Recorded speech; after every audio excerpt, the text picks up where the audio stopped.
Hello, y'all. Welcome to Jackalope Tales, Urban Legends in Music, where we uncover, is it real or is it a jackalope tale?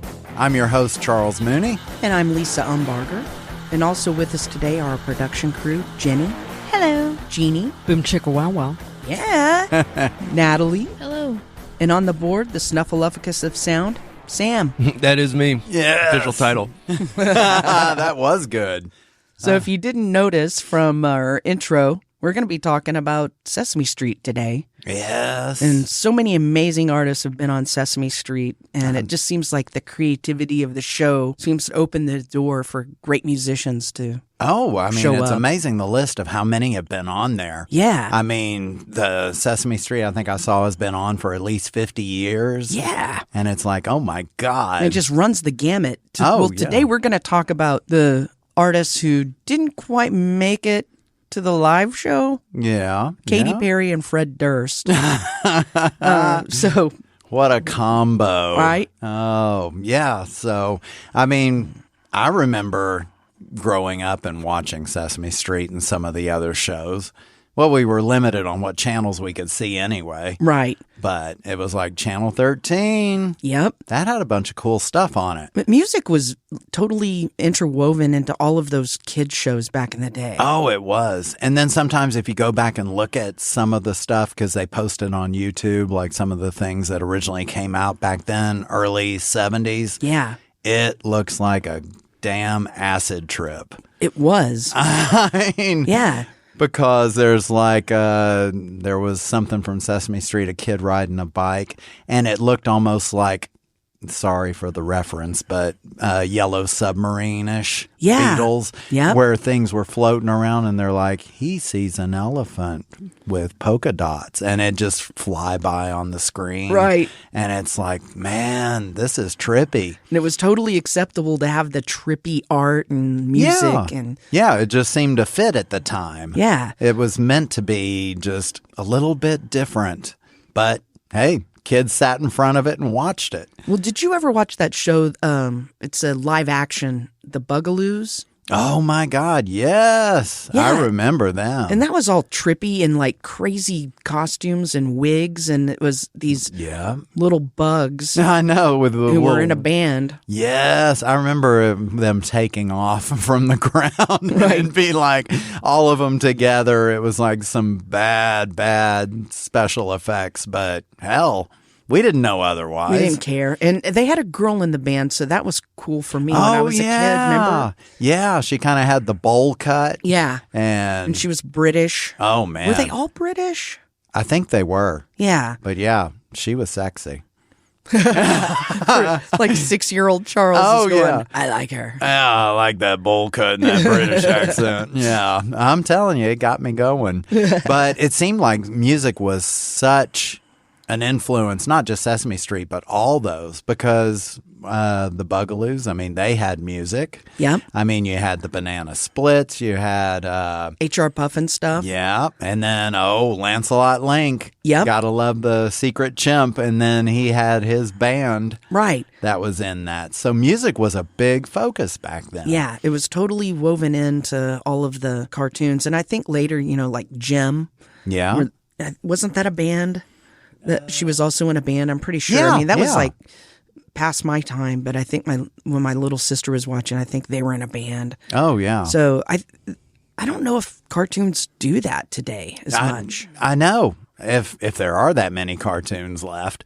But, it always seems I hear that the young people that are musicians now, it's like 90% of them have been on fucking Disney. Yeah, that's true. And it's like... So I guess, it's still going on with Hannah Montana and that kind of stuff. Yeah, and it's like all these little kid shows they were on and now they're musicians. It's like, well, what the hell? Maybe we should have done a kid's show before we started the Before Toadies. we were old? Yeah. Right. But yeah, and talking about musicians that have been on Sesame Street. Yeah. It's really crazy how just the variety they've had on there. I was looking at a list of all the different people. There was like Oh, gosh. R.E.M. was on there after they'd signed to their major record label. Yeah. And, they sang. That's what Sesame Street does. They take this song that's the big hit, and then they kind of change it up a little bit so it fits the kids. Yep. And theirs was like Shiny Happy Monsters. Oh, my God. And then there was this weird puppet that was there that was supposed to be Kate Pearson of the B-52s. Really? Because she did the vocals on that Shiny Happy People. Yeah. That got weird. Were the B-52s ever on Sesame Street? I don't recall seeing their name. I don't think they were. But they fit. They would have been perfect for it. No kidding. Yeah. But yeah, they've had Tony Bennett on I remember seeing Sesame that. Street. And his song was Oscar the Grouch's pet worm. His pet worm was going to outer space, and Tony Bennett sang Slimy to the Moon. Oh, my God. But they've had Dave Matthews, Yo-Yo Ma. Yep, I remember seeing Yo-Yo Ma. Smokey Robinson, B.B. King. See, that's really cool. Oh, I know. Oh, my God. And I remember when we were talking about doing this show, a couple of the ones I saw, one was Johnny Cash. Oh, yeah. Was on there, and he sang a song called Nasty Dan next to Oscar the Grouch and the Trash Can. It was really a good song. And then the one that really floored me was seeing Stevie Wonder doing Superstition. Yeah. And what was so fucking cool about it was that his whole band is there. I mean, they're just right in that center of that street, quote unquote. Right. And they jammed for about 8 minutes on Superstition. And see, that's it so was cool. it blew me away. I love the kids are getting exposed to that kind of great music. Yeah, no, seriously. We're not downplaying the kids on music. Oh, no, it's true. Because, when you're in front of music at a young age like that, it's just like, man, it makes you start appreciating it early. Yep. So, that's cool. Yeah, you were saying that there are a couple artists that kind of went south on the Sesame Street. So I'm going to cover Katy Perry, which, her whole career has kind of been based on strange costume choices. Oh, God. Like you remember the California Girls video where she shoots whipped cream out of her bra. She's got those whipped cream guns. And so, I don't know what the Sesame Street booking agent was expecting when they booked Katy Perry to perform with Elmo. Oh, man. So it's strange. But I think, her colorfulness and everything that she does kind of lends herself to Sesame Street, too. It's very cartoonish. Yeah, she's overspoken in that way that's real colorful. Yeah. So I thought she's a good choice. So, yeah. So I'm not sure what they were expecting, but the segment Katy was on, she sings a duet with Elmo, or she's supposed to. And they're supposed to sing a parody of Katy Perry's song Hot and Cold. Okay. She's trying to convince Elmo to play dress up with her, like he promised. Oh, God, that's getting weird already. Right, and it's weird because in the video, which you can still find on YouTube, she's wearing a veil and a very low-cut, like polka-dotted dress. Sounds like her kind of outfit. It's totally her. So instead of playing dress up with her, she's got to chase him around, and he runs off. Yeah. And she's singing about the many places where he is. He's up and he's down, he's around and he's out. And she's chasing him around the city. Oh, my God. So it's just kind of weird anyway. So she's running in a very low-cut dress, or pretending to run. So... there's some jiggle and whatnot happening. So when she finally catches him, Elmo decides that they're actually really playing tag.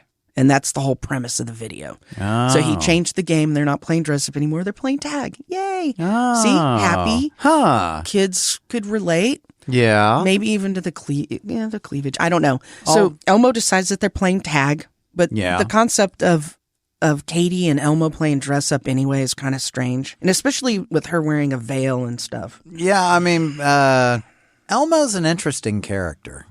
Yeah. He is. He is. And he's a popular one. Yeah, he definitely, I mean, it seems like the latter part of Sesame Street is where he ended up really coming out because he wasn't around when we were kids. No. I remember seeing, and actually it was a fun movie, but Elmo Saves Christmas. I never saw that. Yeah, my son was a little kid, and so I got the VHS tape of it. And it was like, dang, this is kind of funny. Okay, so, well, I might have to go back and watch it because Elmo is underappreciated in my life. Yeah. Just because, he existed later. Yeah. Lisa, I don't think that that's true, and I think you're holding something back here. Well, there is a video. Yeah, I was about to say, I own video of you in a band with Elmo.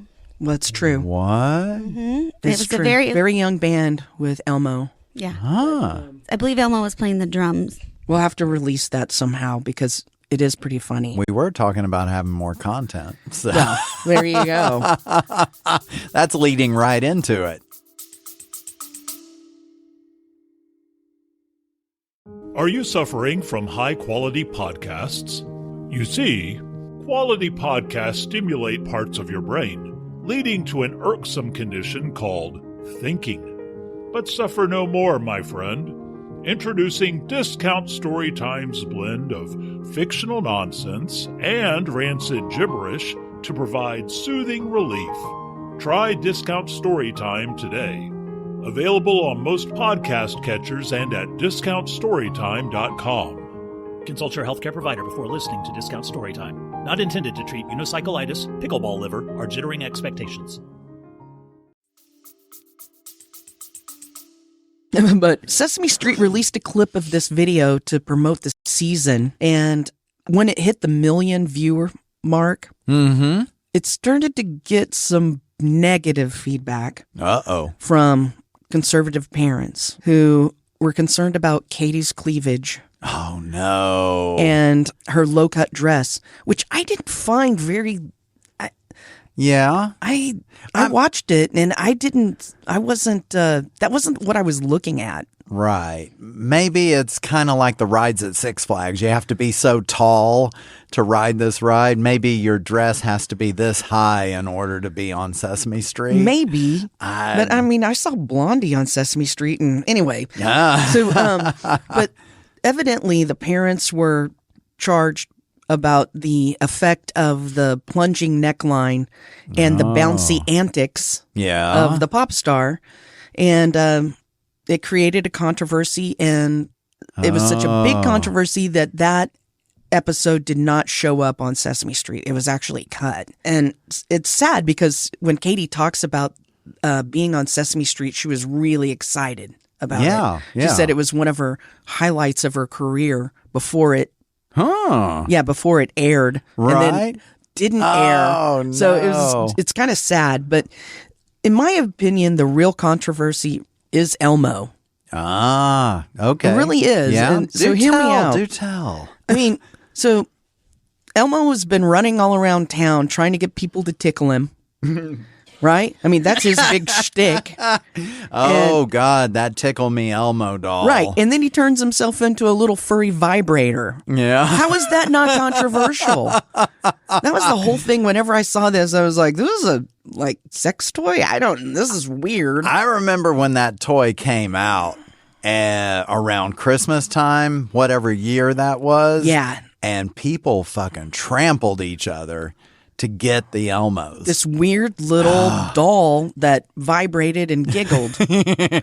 Yeah, it was, to me, that was just always something unsavory. There's always been something weird about Elmo. Right. For me. And he seems to have dragged Katy Perry into a sexy dance with Satan. And I think she took the hit for it. Yeah. And see, she was so excited about being on there. I know, it's kind of sad, actually.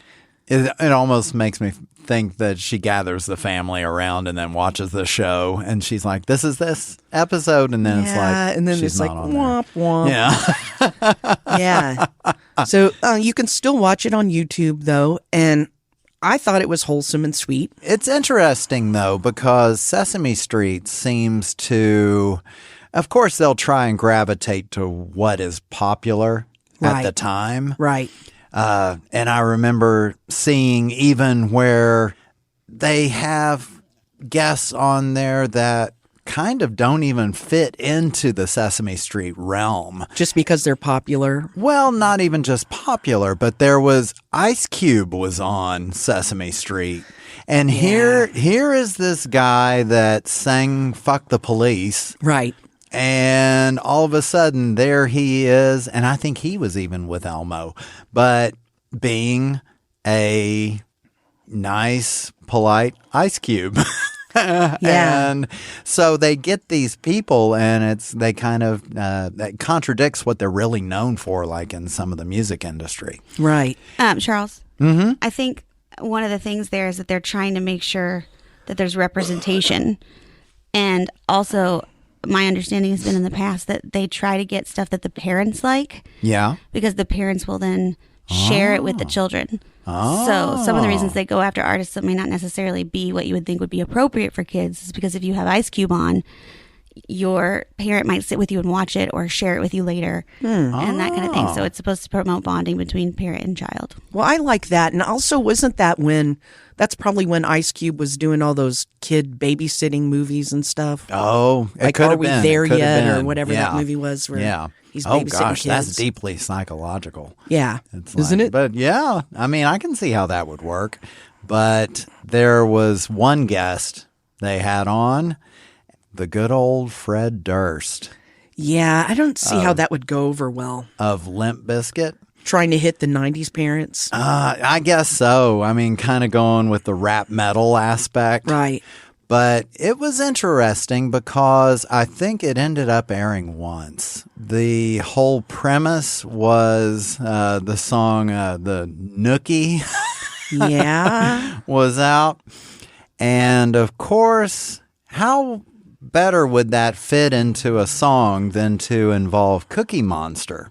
Okay. So what Sesame Street did was they ended up having, because Cookie Monster, he loves cookies, the blue puppet. Yep. Well, he took the song, and well, they both did, and the lyrics became, he did it all for the cookie. The cookie. He did it all for the cookie. So you can take that cookie and chew it in your And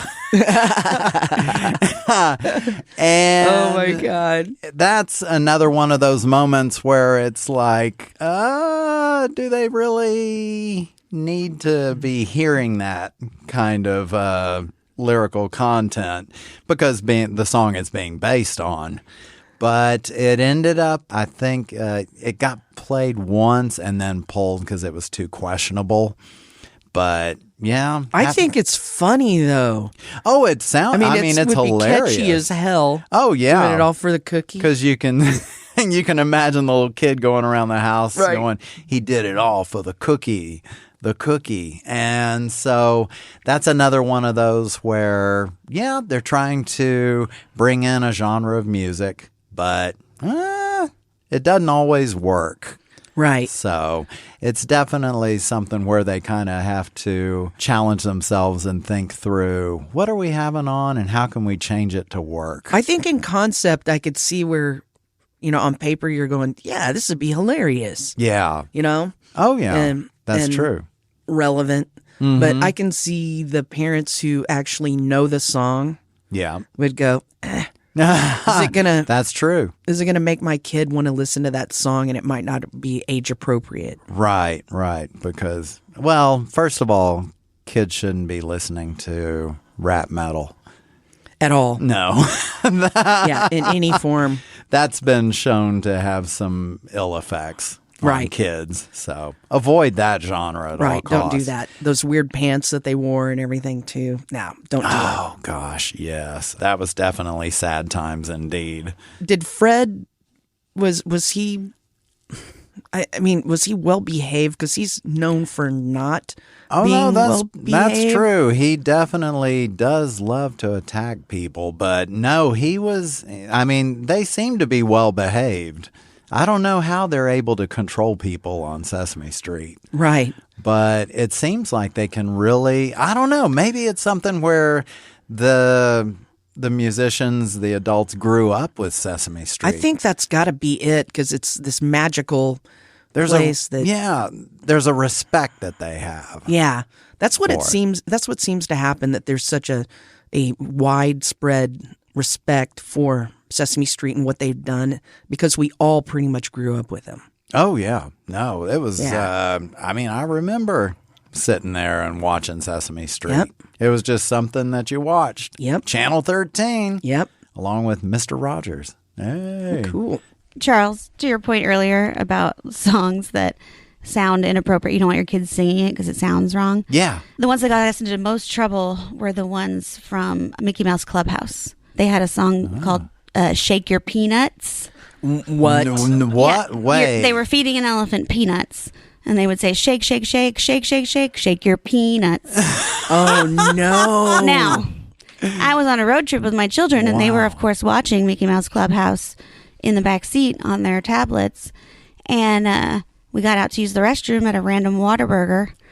And my daughter sang that entire song while in the stall with me at the Whataburger. And I'm pretty sure that other people thought that I came equipped with stuff that I don't have. Oh, my God. Now, but that also brings up another point, too, because it seems like many cartoons, even back then and current day, almost try to have content that fits both the kids and the adults.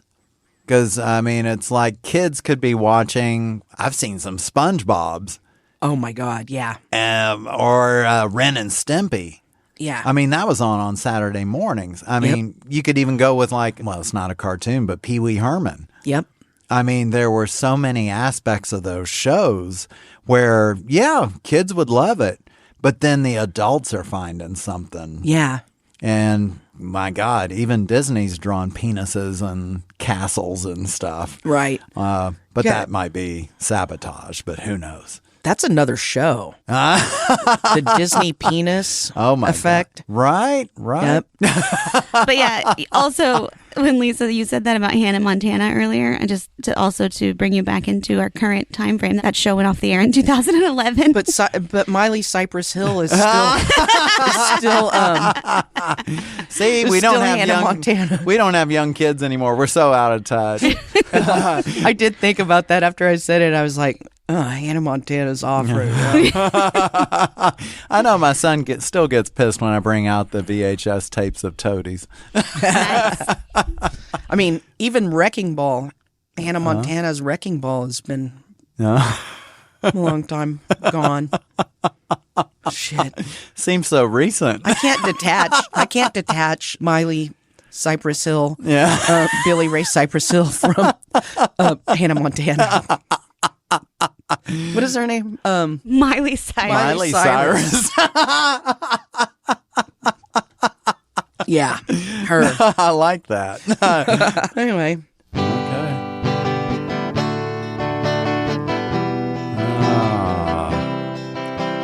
Going out with a bang. with a 1 star. Yeah, I know. It's like I'm sure that everyone listening is wondering, how the hell are they going to come up with a 1 star about Sesame Street? Right. But we did it. Well, or we even went the route of talking about their guests and their 1 stars. That's how we're doing it. We found a way around this. So, which one do you have? Well, I have Katy Perry's Witness, that album. Yeah. And someone called The New Romantic did not like this album. Oh. And they said, "It hurts me to say that Witness is just trash. There is absolutely no redeeming song on the album. It's messy, confusing, and feels cheap. Its production quality is something you would expect from a musical assignment of a 10-year-old student. It just feels wrong. She is not talented." Well, hey, not a Katy Perry fan. Oh. You know what? I kind of liked that. There's a couple of songs on that album I thought were catchy. This one is kind of a racy album for Katy. Oh. Even more so, she pushes the envelope on just kind of like, yeah. She's showing her cleavage. Oral sex and whatnot. She's not even trying to hide it. She's just like, hey. Wow. Get on down there. And I wonder, was this before or after her Sesame Street appearance? I wonder. I think this is after. See, she got some angst out because she had been canceled from Sesame Street. Maybe that just totally twisted her off and she made Witness. That's what happened. Wow. But sometimes you can find a fun review that kind of reinforces your view of Limp Bizkit. This was a review done by Inspector 2211. Not that he wants to remain anonymous.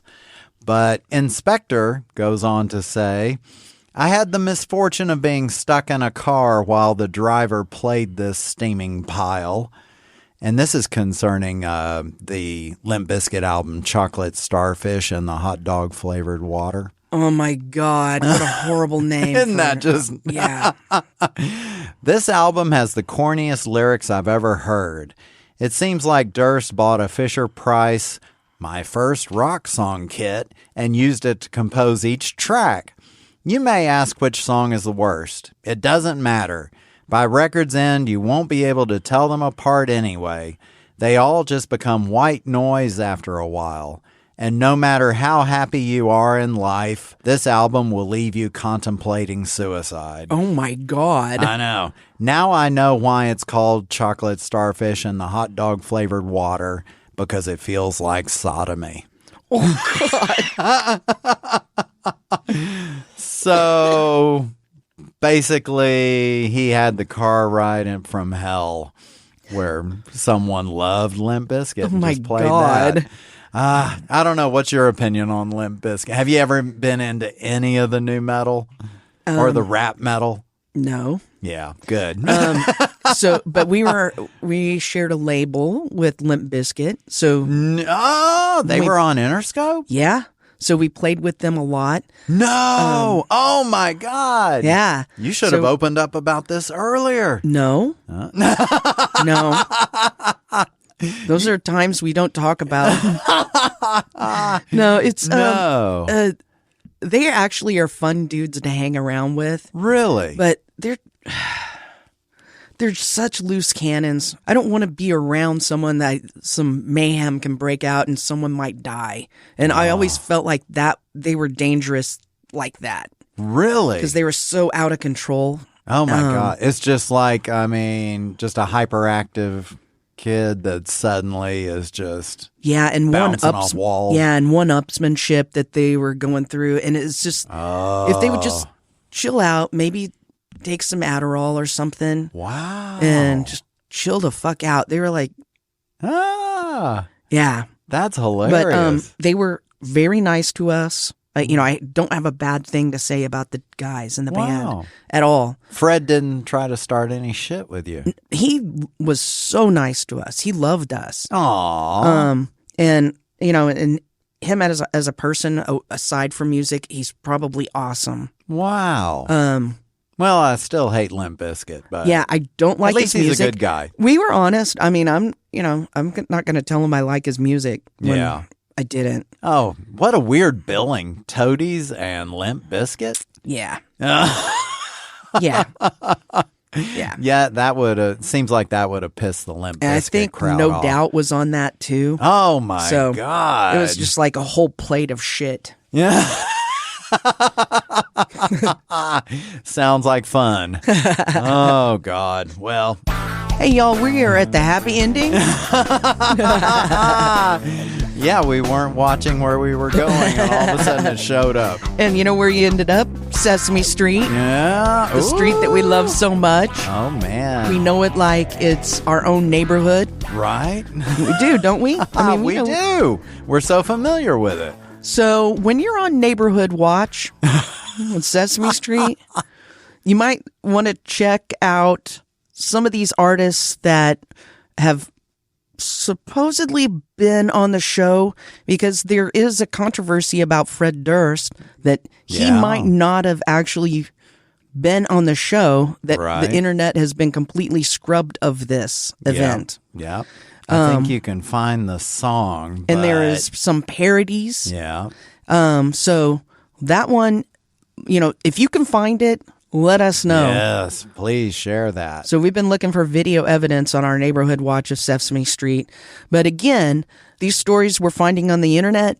So please use your noggin and don't spread jackalope tales. Yeah, and we're very gullible. We're so gullible. We're just like, oh, it's on Wikipedia? It's gold. Let's do it. Yeah, it's got to be right. So, thanks for listening. Yeah. We got to thank them for something. Right. Thank somebody. Yeah. Thank yourselves while you're at it. Thank yourselves on the way out. Yeah.